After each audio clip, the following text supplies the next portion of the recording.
birthday ng aming Mother Earth. Kaya naman, inaya ko nga yung aking kapatid na pumunta muna dito sa Walter Mart. Kung nga namin naisipang bumili ng cake dahil nga masarap yung mga cake dito at malalaki pa. Naglakad-lakad lang kami papunta sa supermarket dahil dun nga yung bilihan ng cake. Sabi ko nga para naman maiba yung cake at lasa nito ay dito naman kami bumili. Ayan, tumingin-tingin lang kami dito ng iba't ibang cake. Bali naisip nga namin dyan na yung green na lang yung pipiliin namin. Dahil naman na rin naman namin to kaya sabi ko yun na lang.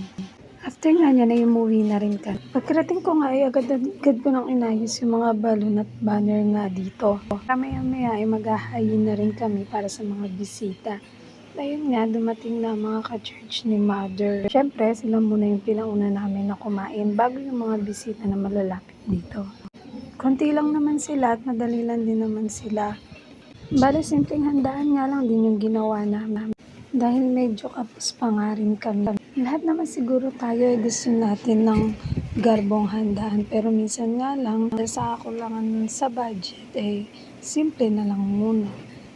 Pero soon, siguradong darating naman tayo dyan. Sabi nga nila, habang may